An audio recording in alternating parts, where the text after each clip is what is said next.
Materi kita kali ini adalah tentang mobilitas sosial. Tujuan pembelajaran kita kali ini adalah yang pertama, yaitu kamu mampu mengidentifikasi bentuk mobilitas sosial di lingkungan sekitarmu. Tujuan pembelajaran kedua adalah kamu mampu menganalisis pengaruh mobilitas sosial. Are you ready, guys? Let's go! Coba kamu perhatikan gambar di bawah ini. Gambar siapakah ini? Ya, kamu benar. Ini gambar Sule. Siapa yang tidak kenal dengan komedian yang lucu ini? Nah, coba kamu perhatikan transformasi gambar yang sebelah kiri dengan yang kanan. Yang sebelah kiri adalah Sule sebelum terkenal, dan yang sebelah kanan adalah kondisi Sule setelah menjadi artis terkenal. Nah, gambar selanjutnya, siapa ini ya? Yaps, kamu benar. Ini adalah Bribtu Norman Kamaru yang dulu terkenal dengan joget Indianya Caya-Caya ya. Oke, bagaimana transformasi Norman Kamaru? Nah, dulu dia adalah terkenal karena menjadi seorang brimob tetapi suka dengan lagu India, sehingga dia viral dan dipanggil oleh stasiun televisi. Saat ini dia sudah tidak lagi menjadi polisi dan ketenarannya juga sudah mulai berkurang. Saat ini dia berjualan bubur ayam.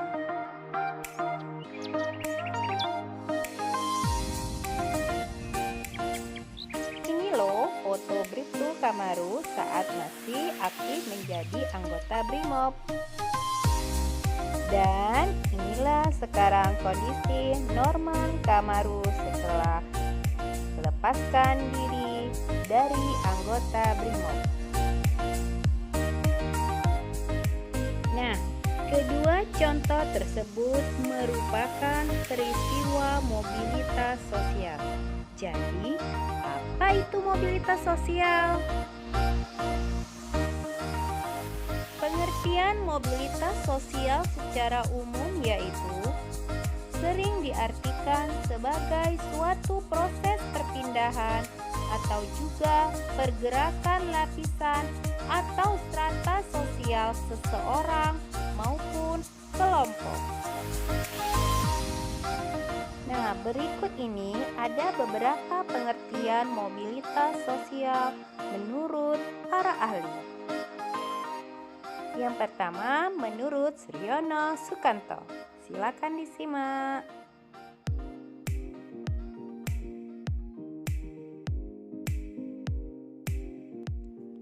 Selanjutnya, yang kedua, menurut Horton and Hunt.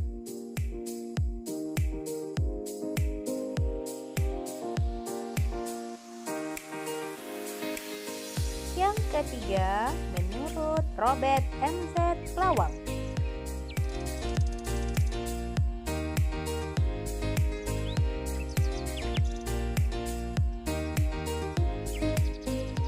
Dan yang keempat yaitu menurut Kimball Young and Raymond W. May. Silakan disimak.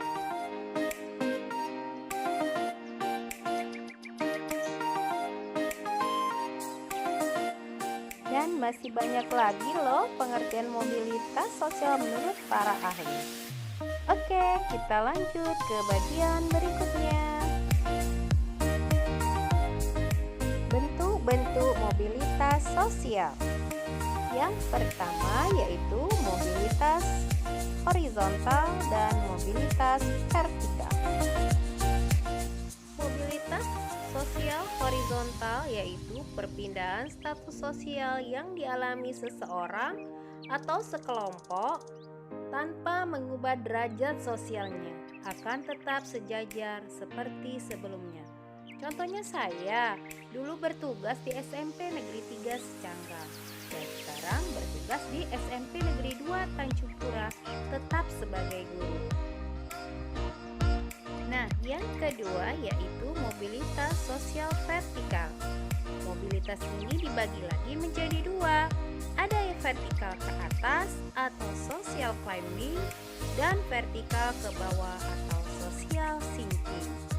Jadi, status sosial seseorang bisa naik ataupun turun. Nah, jadi mobilitas vertikal adalah perpindahan status sosial yang dimiliki seseorang atau kelompok ke status sosial lain yang tidak sederajat dari sebelumnya. Nah, perhatikan contoh mobilitas sosial vertikal ke atas atau social climbing. Ini salah satunya. Siapa yang terkenal? Tukul Arwana. Nah, ini ada berita yang sangat viral. Bayangkan, anak tukang becak bisa kuliah sampai ke Inggris loh. Sekarang inilah contoh mobilitas sosial vertikal ke bawah atau social sinking. Nah, ini contoh satu lagi, pejabat yang korupsi, kemudian didemon rumahnya dan dibakar, dan dia sudah tidak punya apa-apa lagi. Sekarang kamu lebih paham kan mengenai mobilitas sosial serta bentuk-bentuknya. Faktor pendorong mobilitas sosial. Satu yaitu faktor struktural. Struktur masyarakat Indonesia sangat berubah, sehingga orang miskin bisa mengalami mobilitas sosial setinggi-tingginya. Lihat contoh berikut, Hairul Tanjung si anak singkong. Dulunya dia adalah orang yang susah dan sekarang menjadi pengusaha sukses, bahkan menjadi menteri. Faktor yang kedua yaitu faktor individu. Setiap individu memiliki perbedaan dalam sikap, pengetahuan, dan keterampilan yang kelak akan mempengaruhi keberhasilan mereka. Perhatikan contoh berikut. Ini adalah Monang, seorang atlet difabel yang mampu menjadi pengusaha rumah boneka yang sukses. Yang ketiga yaitu faktor sosial. Ketidakpuasan terhadap status sosial seseorang bisa mendorong manusia untuk terus berjuang segigih-gigihnya. Yang keempat yaitu faktor ekonomi. Keadaan ekonomi dapat menjadi pendorong untuk seseorang melakukan perubahan terhadap status sosialnya. Yang kelima yaitu faktor politik. Apabila kondisi politik di suatu negara tergolong aman, maka mobilitas sosial akan mudah terjadi. Dan yang terakhir yaitu kemudahan dalam akses pendidikan. Jika pendidikan berkualitas mudah didapat, tentunya mudah juga bagi orang untuk melakukan pergerakan atau mobilitas sosial dengan berbekal ilmu yang diperolehnya. Nah, yang menjadi faktor penghambat antara lain, yang pertama yaitu kemiskinan. Kemiskinan ini mampu menjadi penghambat karena bagi masyarakat miskin mencapai status sosial tertentu merupakan hal yang sulit. Jelas, jika miskin maka pendidikannya juga rendah sehingga mempengaruhi kualitas sumber daya manusia.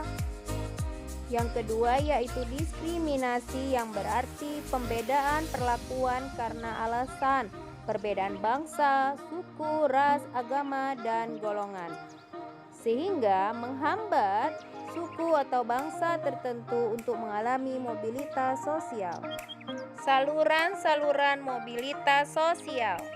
Yang pertama yaitu pendidikan.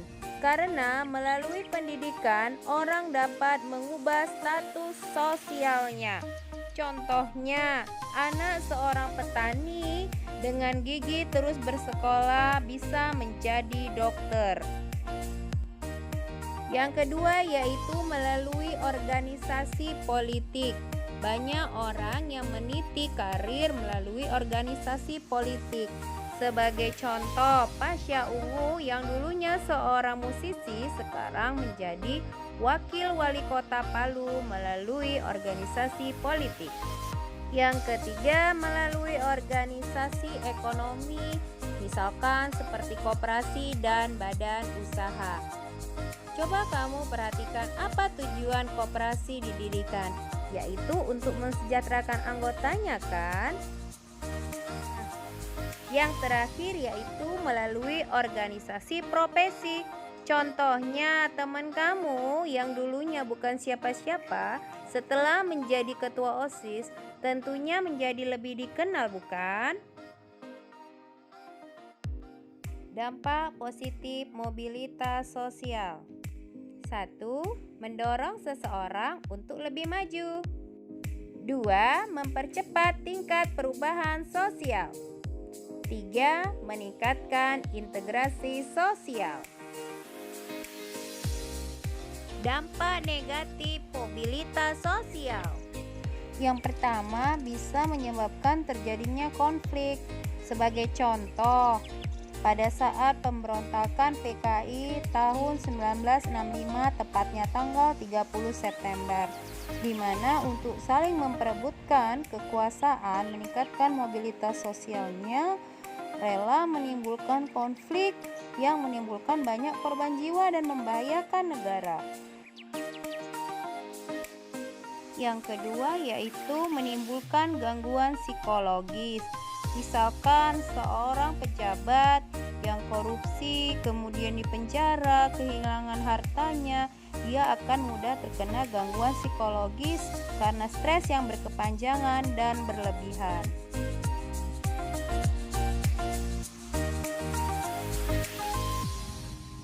Nah, sekarang kamu tentunya sudah lebih paham mengenai mobilitas sosial kan?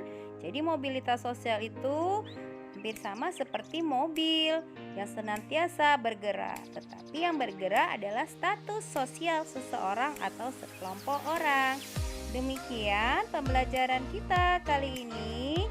Semoga kamu dapat mencapai tujuan pembelajaran yang kita inginkan.